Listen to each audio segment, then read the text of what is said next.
And in 3, 2.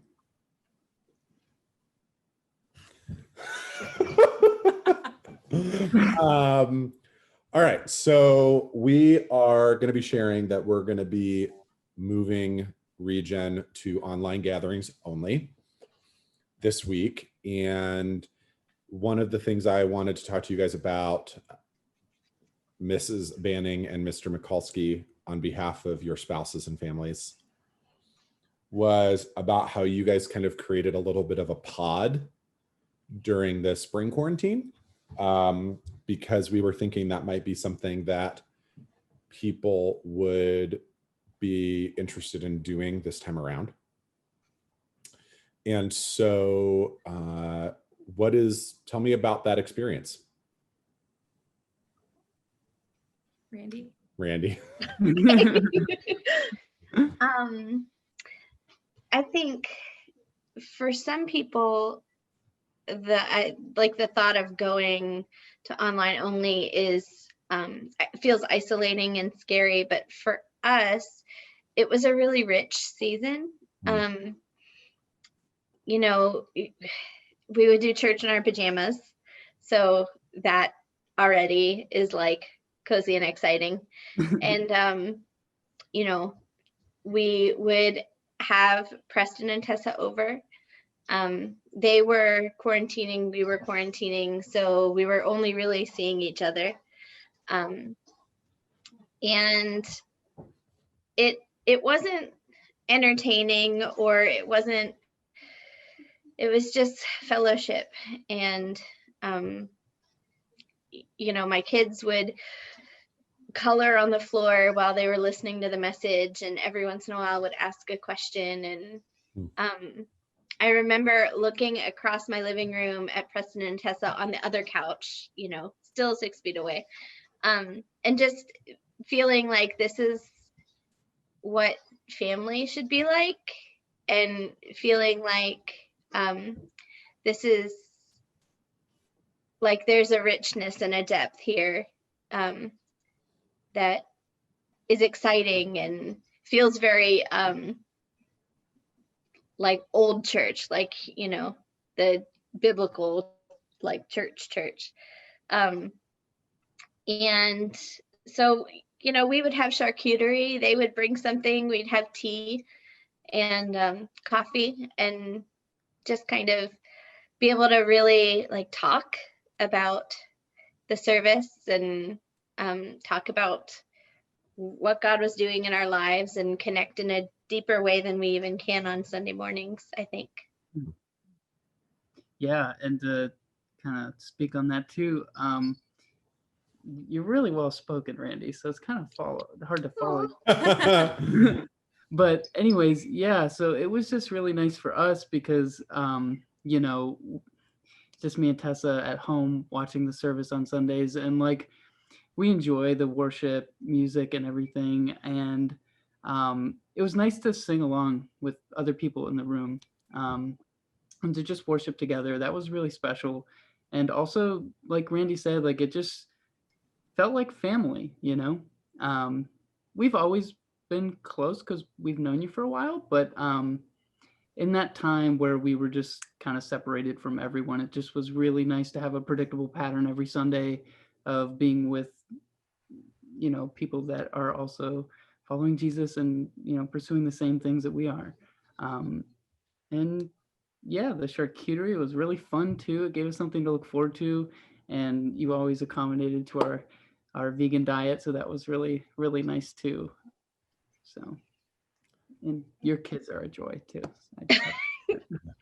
I was gonna say, like, there definitely were awkward moments. Like, I remember like when the feed would freeze and we would just all look at each other and kind of laugh, like we're all just sitting here staring at the TV and Kyle's. Yeah. What you didn't see was like all of us like having this panic flurry, like in I'm the room, sure. while Holden would be like, hang on, and we're back. Okay. Yeah, and you know, we would take a minute and pray for you guys, because knowing that that's what was going on the other side. And I mean, there is like a barrier of awkwardness to singing in your living room, even with other people, and maybe even more, especially with like other people in your living room. So, you just get over that, you laugh about it. And, we chose charcuterie because it's not something that takes a lot to prepare. I didn't want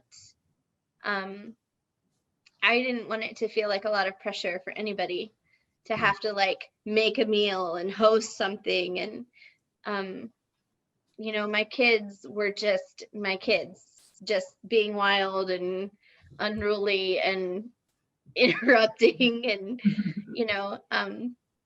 that's how they interact with Jesus. So that's good.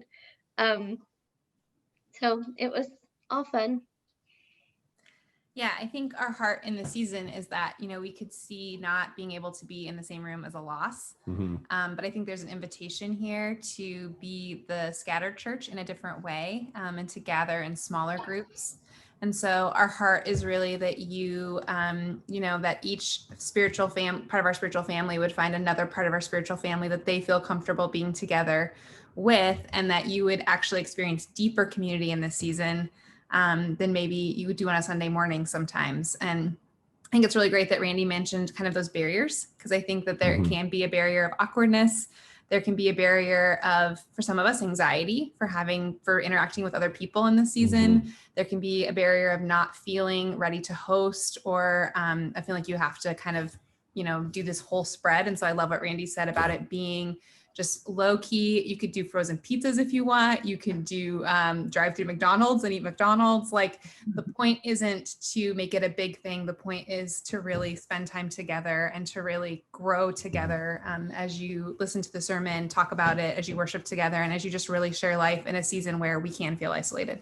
And I think there's even two extra pieces that we could offer too. And one would be, we're going to offer some like discussion questions for the sermon content every week, so that if you don't really know how to maybe engage in that conversation, there'll be just like prompts. So I think that will be helpful.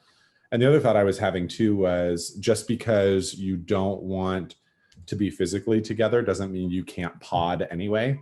So people could pod via Zoom, like after the service, and kind of have a conversation and be eating on both ends of the screen. And just as a way that the goal and the point of it is like the connection and the community, not like the shape it takes or the food we're eating or the location that we're in.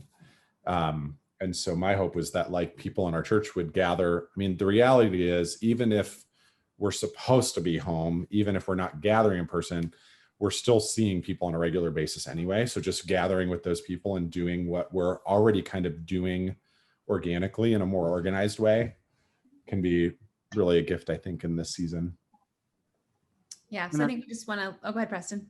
Oh, I was just going to add that I just remember sitting on your driveway, Randy, one Sunday afternoon after the service, and we're all in like practically pajamas, and we're just sitting on her driveway because it was like, it happened to be nice that day. And we just had like, sunny. Yeah, it was beautiful. And we just had this super life-giving conversation about like each one of us kind of went around and just talked about like, how God was getting our attention. And I think Jairus and I were reading a book together at that point. So I just, that memory coming back just makes me super excited for anybody else that decides. Yeah. I think too, like, it's not just a Sunday morning thing. Yes, getting together for Sunday morning, but if the thought of getting together on Sunday morning is hard or inconvenient, Monday afternoon, everybody watch the service on Sunday morning and then get together and talk about it Monday afternoon or any other time during the week. Yeah. It doesn't have to be exactly what we did. That's just what happened to work for us. Yeah. Yeah. So I hope if you're watching this, that you'll consider creating a little pod. And we'd love to know that you're doing that. Like, we'd love to hear that that's happening. We would love to see pictures of you in your PJs. We would love for your kids just to be who they are, and for you to find some really great connection in this season as we press into being the scattered church, even while we gather online. So awesome. Well, thanks y'all. This was awesome.